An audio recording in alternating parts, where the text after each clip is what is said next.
Hi everyone, my name is Bruno. I'm a PhD student with the Advanced Real-Time Simulation Laboratory at Carleton University, Ottawa, under the supervision of Dr. Gabrielle Weiner.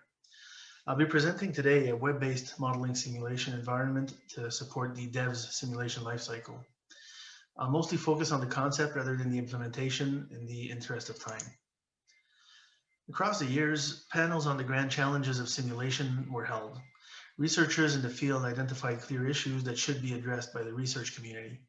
Many of these challenges remain and can be alleviated by an adequate modeling and simulation environment. Among other challenges, the researchers identified model composability to reduce the burden on the modeler, the lack of adequate tools and environments to support collaboration, the need to reduce the barrier to entry through modeling and simulation as a service, and the democratization of modeling and simulation through tools to empower researchers in multidisciplinary collaboration as challenges.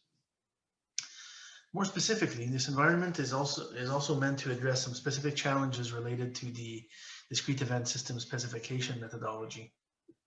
In DEVS, modeling is resource intensive. At a larger scale, it's even worse.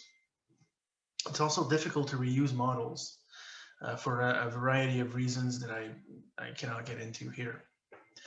There are no reusable tools for visualization and analysis, and no resources to build decision-making platforms for decision makers.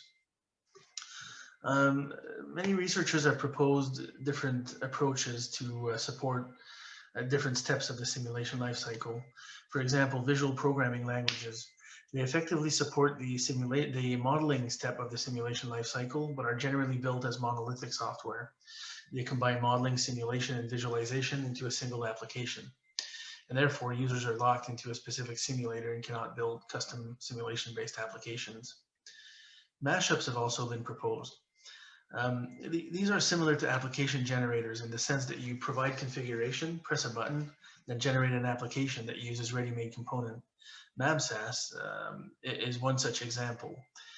It allowed users to assemble YouTube components, Google Maps components, and Wikipedia entries into a simulation-based application.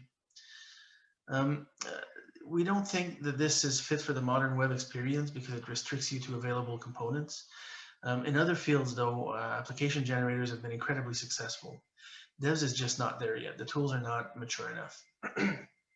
For example, in the GIS field, enterprise-level GIS software integrates front-end and back-end resources seamlessly. This has been a gradual process that occurred over about 2 decades, maybe more.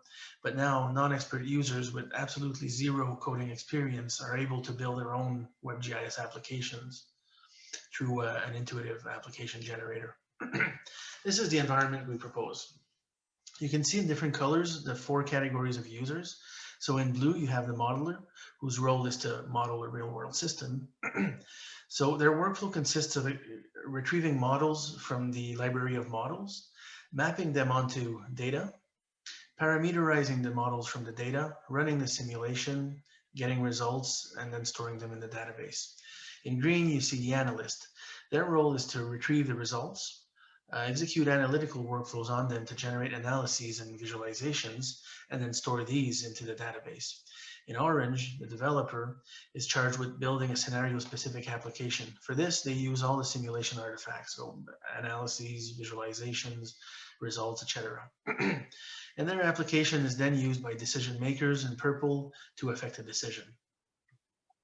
And here is the library of models, a conceptual data diagram. So you see here these 4 classes. You have these 4 classes are used to capture a DEVS model. So you have the model. Each model has a certain number of ports. Each coupling involves 2 ports, and then the couple model assembles models together. Associated to a model is an experiment. They're decoupled so that an experiment can be run against multiple models and vice versa. And then projects and contributors are used to organize models somewhat. Models are associated to projects, and then contributors are associated to models as authors. And you can see all around these core tables, you can see tables that hold files. So the results files, the visualization files, the source files, etc. So the source files contain the source code for the models. The results files are the output of a simulation, and the visualization files are the files prepared by the analysts. All of these can be retrieved through a front-end application using a web API, a REST web API. And here's a data-centric modeling workflow. This is a generic representation. Users input a series of data sets, and as long as data sets remain, the system will pick a data set, process it according to a user-specified process. In the case of GIS data, this would likely be spatial analysis operations, a series of spatial analysis operations. And then as long as records remain in the data set, the system will pick a record, determine which type of model it should map it onto, extract model parameters from the record, and then instantiate a model using these parameters. Once there are no more records and no more data sets, then the system determines a set of relationship between the different layers of data or data sets. Again, in the case of GIS, this would be another series of spatial analysis operations.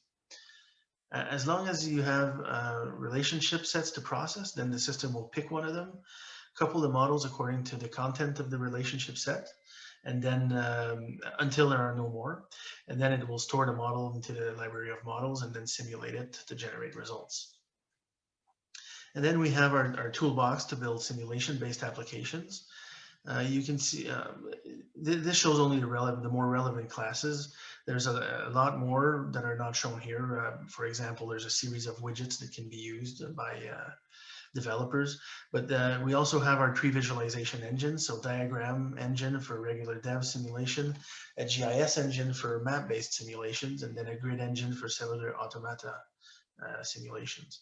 Then we have a data structure to hold a simulation and manipulate it, navigate through the timeframes, etc., and a couple more things for convenience, classes to manage styles and the configuration of the application, etc. Now I'll show a quick demo. This is a proof of concept we made. So for this, we use a data-centric modeling workflow to build a simulation model from GIS data. We also use the front-end tools to build a visualization application. The library of models at this point is not completely integrated. This workflow uses 6 layers of data: administrative boundaries, a national road network, healthcare facilities, census of population counts, etc. And the workflow involves about 24 operations, 12 of which are spatial analysis operations.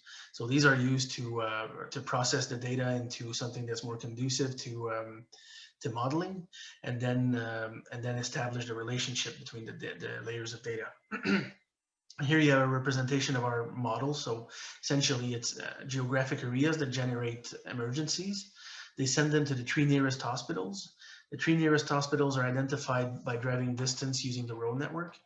And as long as the hospitals have capacity to process the emergencies, they will do so. Otherwise, they will reject them. And this is what you'll see on the demo that I will show right now. So here you have the map of Ottawa-Gatineau, and you see the circles representing the hospitals, and you'll see they'll get progressively darker. So the size, as they grow in size, this shows the number of emergencies they've been sent. As they become darker in color, this shows the number of emergencies they've rejected. And for the areas, well, the darker red they get, the more rejected emergencies they have returned. So you can explore different visual variables for your data set, for your model here. And all of this required about 70 or 80 lines of code to build because of the front-end tools that are already available. Okay, back to the presentation. Okay, so to conclude, I'd like to go over the state of each component of our environment. The library of models is currently under development this summer. Data-centric workflows, we've built a proof of concept, but it needs to be tied into the library of models. The toolbox for simulation application, this is mostly finished. There's always room for some minor improvements, but we've been using them for about 2 years now. So it's pretty stable. And the next steps, so we hope to complete the implementation by the fall.